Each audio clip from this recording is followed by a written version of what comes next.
श्री गणेशाय नमः। ओम नमो भगवते वासुदेवाय। श्रीमद् भागवत रसामृत श्री रामचंद्र डोंगरे जी महाराज द्वारा रचित भागवत रहस्य का नया संस्करण। द्वादश स्कंध भाग 80 आश्रय लीला। इससे पहले भाग में हमने श्रवण किया भाग 79, जिसमें भगवान श्री कृष्ण ने अपने सखा उद्धव जी को ज्ञान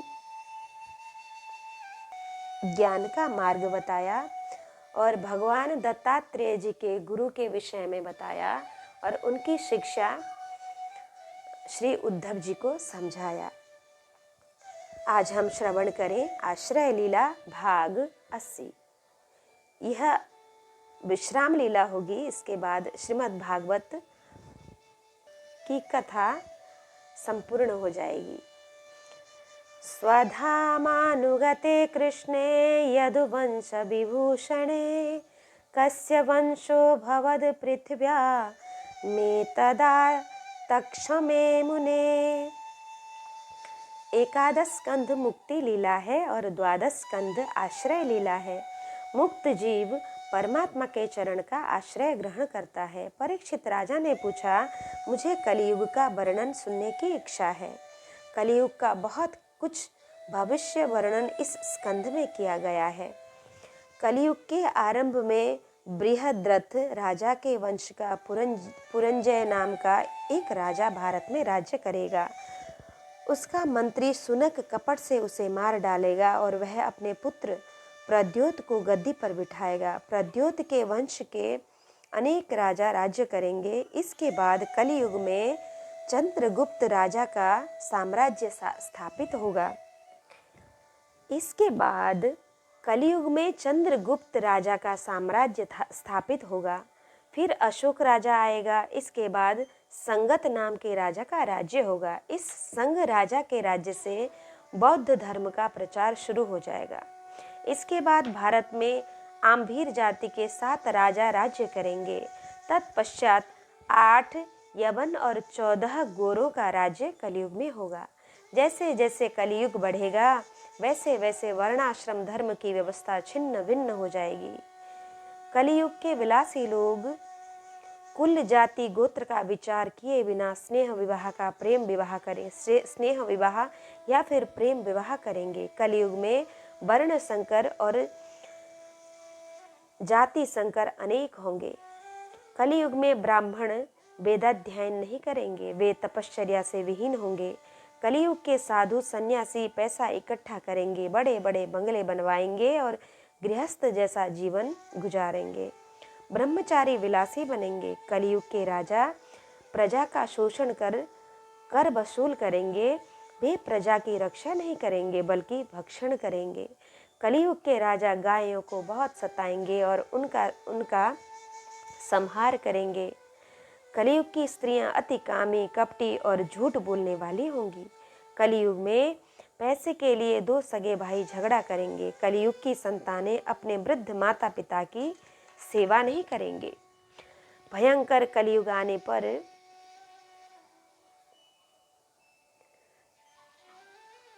विष्णु यश नाम के ब्राह्मण के घर कल्कि नारायण का अवतार होगा।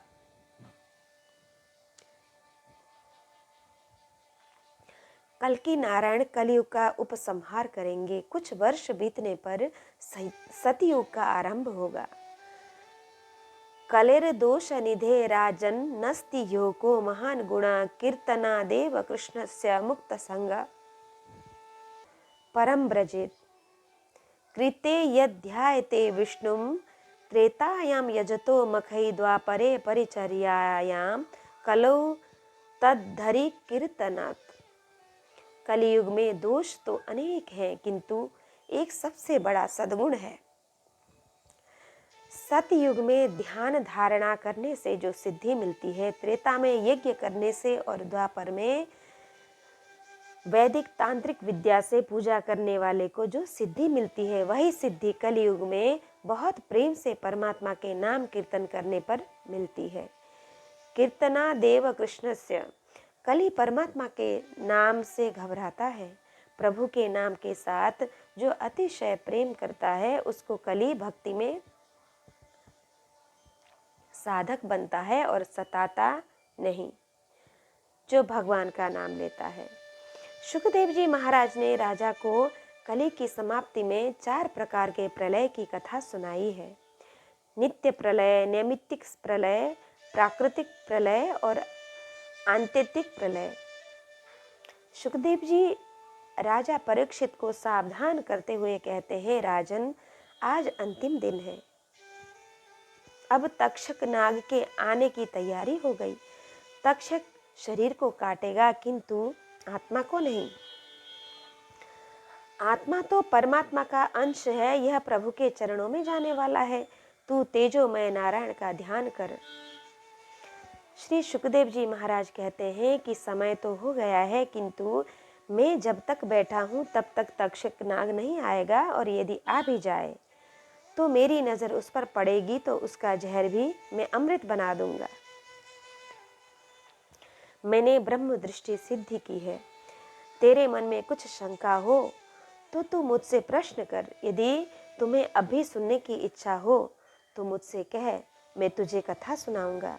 परीक्षित महाराज शुकदेव जी के चरणों में बारंबार प्रणाम करते हैं, वंदन करते हैं और कहते हैं, हे गुरुदेव, आपने मुझ पर बड़ी कृपा की। अब मुझ में कोई शंका शेष नहीं है और मुझे कुछ पूछना भी नहीं। मुझे अब तक्षक नाग से जरा भी डर नहीं लगता। मेरे अंदर चैतन्य रूप से नारायण विराजमान है और वे ही नाग में भी है।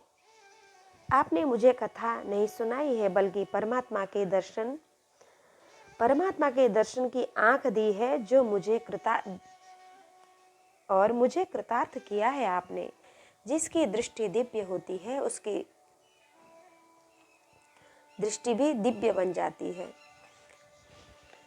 मैं अब चारों ओर नारायण के दर्शन करता हूँ। दाहिनी ओर नारायण है, बाईं ओर नारायण है, आगे नारायण, पीछे नारायण, अंदर नारायण और बाहर भी नारायण है। आपने प्रथम स्कंद की कथा कही और मुझे प्रभु के दक्षिण चरण के दर्शन हुए। आपने द्वितीय स्कंद की कथा कही, उस पर मुझे भगवान के वाम चरण के दर्शन हुए। तृतीय और चतुर्थ स्कंद की कथा सुनने से उनके 2 हाथों के दर्शन हुए। पंचम और षष्ठ स्कंद की कथा में 2 जांघों के दर्शन हुए। सप्तम स्कंद की कथा सुनी तो मुझे उनके कटी भाग के दर्शन हुए। अष्टम और नवम स्कंद की कथा सुनी तो मुझे परमात्मा के 2 स्तनों के दर्शन हुए। आपने मुझे प्रेम रस पिलाया है और पवित्र किया है। आपने दसम स्कंद की कथा सुनाकर मुझे प्रभु के विशाल वक्षस्थल की झांकी दिखाई है और एकादश स्कंद की कथा सुनकर मुझे परमात्मा के प्रसन्न मुखारविंद के दर्शन कराए हैं। भगवान श्री कृष्ण श्री कृष्ण को मैंने प्रेम से देखा है। श्री कृष्ण प्रेम से मुझे देखते हैं और गाल में धीरे धीरे हंसते हैं। वे प्रसन्न दिखाई देते हैं। अब द्वादश स्कंद की कथा सुनाकर मुझे ऐसा प्रतीत होता है कि भगवान अब मुझे बुला रहे, तू यहाँ आ जा। आपने मुझे निर्भय बनाया है और संदेहहीन कर दिया है। मैं अब भगवान के चरणों में जाने वाला हूँ। श्री शुकदेव जी को बहुत आनंद होता है और वे कहते हैं, राजन, तुम जैसा बोलते हो वैसा मुझे दिखाई देता है। तुम कृतार्थ हो गए हो। तुम मेरी कथा बहुत प्रेम से तुमने सुना है और मैं आगे भी तुम्हें प्रेम से सुनाता था। इसलिए मैं अपने श्री कृष्ण का दर्शन करते करते बोलता था। तू कथा में बहुत सावधान होकर बैठा था और मैं जगत को भूलकर भगवान में तन्मय होकर कथा कहता था। मैं तेरा उपकृत हूँ कि तूने मेरी कथा बहुत प्रेम से सुनी है।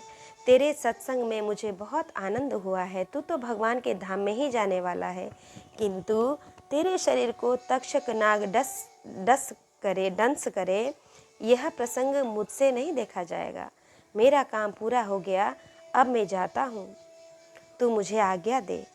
परीक्षित महाराज बारंबार वंदन करते हैं और कहते हैं, आप महान पुरुष हैं, आपको जाने की आज्ञा मैं कैसे दे सकता हूँ? आपने मुझ पर बहुत बड़ी कृपा की है। मैं अत्यंत आनंद में हूँ और मेरा मन अत्यंत शांत हो गया है। मेरे मन में कोई विकार नहीं है और कोई वासना भी नहीं है। मैं परमात्मा के दर्शन कर रहा हूँ। मेरे मन में एक छोटी सी इच्छा है कि समाप्ति के अवसर पर मैं अपने सद्गुरुदेव की पूजा करूँ। परीक्षित महाराज ने श्री सुखदेव जी महाराज की पूजा की और उनके चरणों में साष्टांग दंडवत कर कहा, मैं शरण में आया हूँ। हे गुरुदेव, आप मेरे ऊपर कृपा दृष्टि रखिए। आप मुझे एक बार कृपा दृष्टि से देखिए। मैं अब प्रभु के धाम जाने वाला हूँ। श्री सुखदेव जी ने राजा के मस्तक पर अपना हाथ रखकर कहा, इस जीव का कल्याण हो। जिस समय श्री सुखदेव जी का वरद हस्त राजा के मस्तक पर पड़ा, उसी समय द्वारकाधीश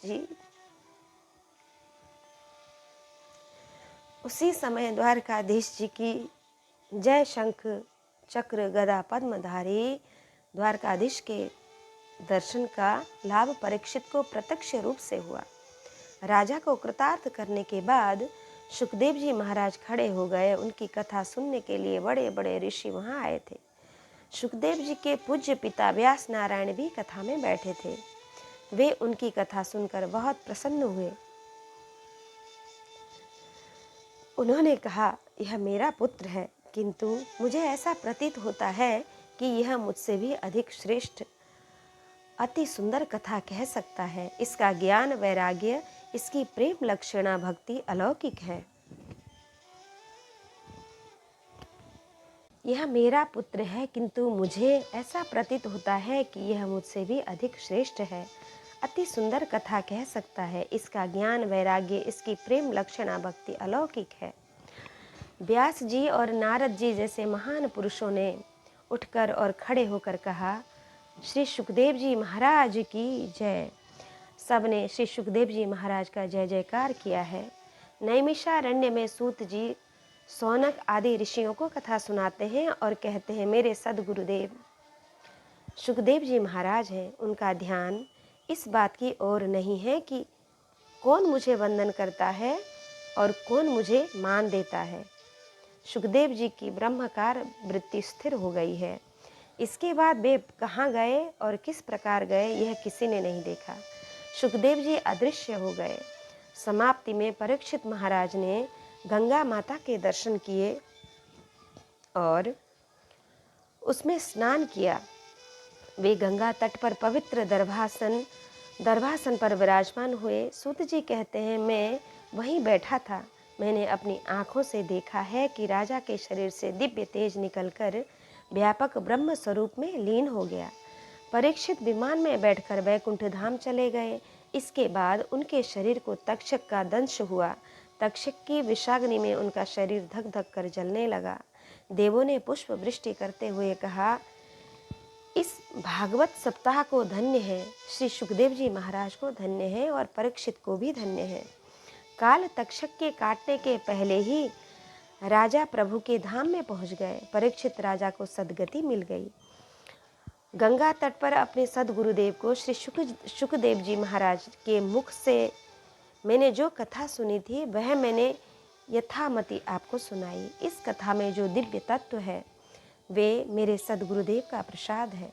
कथा में यदि कोई दोष होगा तो वह मेरा है। कथा में अनेक प्रमाद हुए हैं, वे सब भी मेरे हैं। मैं आप सब के चरणों में बार बार वंदन करता हूँ। मुझे श्री कृष्ण ही अनेक रूप में दर्शन देते हैं। आप सब परमात्मा के स्वरूप हैं। सूत जी ने दीन बनकर और बारंबार वंदन कर क्षमा मांगी है। संत लोग कभी सत्कर्म की समाप्ति करते ही नहीं। जिस दिन इस शरीर की समाप्ति हो, उस दिन भले ही सत्कर्म की समाप्ति हो जाए। जीवन की अंतिम श्वास तक परमात्मा श्री कृष्ण का ध्यान धरो। प्रेम से श्री बाल कृष्ण की सेवा करो। परमात्मा के नाम का कीर्तन करो। अंतिम श्वास तक इस शरीर को परोपकार में लगाओ। परमात्मा की परिपूर्ण कृपा से अपना यह ज्ञान यज्ञ परिपूर्ण होता है। इस ज्ञान यज्ञ में वक्ता पाप करता है और श्रोता भी पाप करता है, इसलिए ज्ञान यज्ञ संपूर्ण सफल नहीं होता। इसलिए सूत जी की आज्ञा है कि प्रायश्चित किया जाए। अपने इष्ट देव के दर्शन मन से करो, भगवान के चरणों में भावपूर्वक वंदन करो और करते हुए कहो हरे नमः हरे नमः। इस 5 अक्षर का मंत्र जोर से 3 बार बोलने की आज्ञा दी है।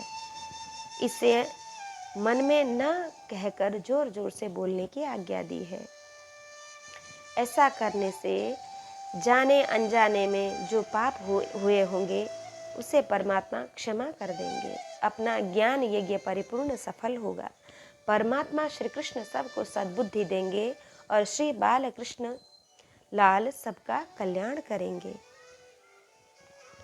इति 12 स्कंद श्रीमद्भागवत रसामृत ग्रंथ संपूर्णम। हरिओम तत्सत।